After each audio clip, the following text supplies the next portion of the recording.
నిన్నటి వీడియోలో మనము చెక్ డ్యాము ఎలా కడతారు ఏం ఉపయోగం చూసుకున్నాం కదా. ఇది కంప్లీట్ అయిన తర్వాత చెక్ డ్యామ్ ఇట్లా కనిపిస్తుంది ఫ్రెండ్స్. మనది మొత్తము బాగా నీళ్ళు ఆగి చెక్ డ్యామ్ క్యూరింగ్ చేయడానికి మనము ఈ మెయిన్ డ్యామ్కి ఈ ముందరుండే టోవాల్ మధ్యలో వాటర్ బాగా ఒక 4-5 ట్యాంకులు పోసి పెట్టినాము. ఈ నీళ్ళు నిండిన తర్వాత ఇట్లా వెళ్ళనీక ఫ్లో మొత్తం వాటర్ నిండిన తర్వాత పక్కన వింగ్స్, ఇది మెయిన్ డ్యాము. దీని అవతల వచ్చిన నీళ్ళు అవతల ఆగడానికి మెయిన్ డ్యామ్ మధ్యలో ఎక్కడ నీళ్ళు మనకు వృధా కాకూడదు అనేది కదా నిన్న చెప్పిన వీడియోలో. ఆ పక్కన కూడా మనము ఒడ్డు కనిపిస్తుంది. ఇదంతా క్యాచ్మెంట్ ఏరియా మొత్తం, ఇదంతా వాటర్ ఆగాలి.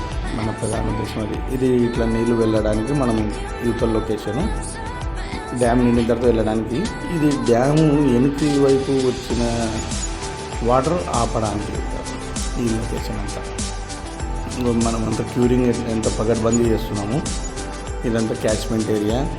వాటర్ వచ్చి ఖచ్చితంగా అక్కడ ఆగాలి, మిస్ కాకూడదు, మనకి ఎక్కడ పోకూడదు.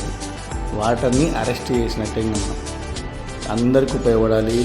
రైతులకు ఈ భూగర్భ జలాలు పెరుగుతాయి. మన ఫారెస్ట్లో ఉండే జంతువులకు నీళ్ళ కోసము బయటికి పొలాల్లో రాకుండా ఉండడానికి కూడా తగు జాగ్రత్తలు అన్నమాట ఇవన్నీ.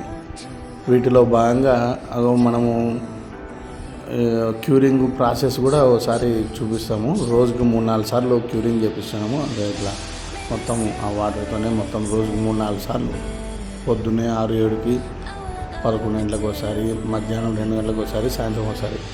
ఎంత క్యూరింగ్ చేస్తే అంత స్టాండర్డ్గా లైఫ్ బాగుంటుందని మన ఉద్దేశము. Thank you friends. ఇంకా ఇలాంటి వీడియోస్ ముందర చూపడానికి, నన్ను ఎంకరేజ్ చేయడానికి సబ్స్క్రైబ్ చేయండి, షేర్ చేయండి, లైక్ చేయండి.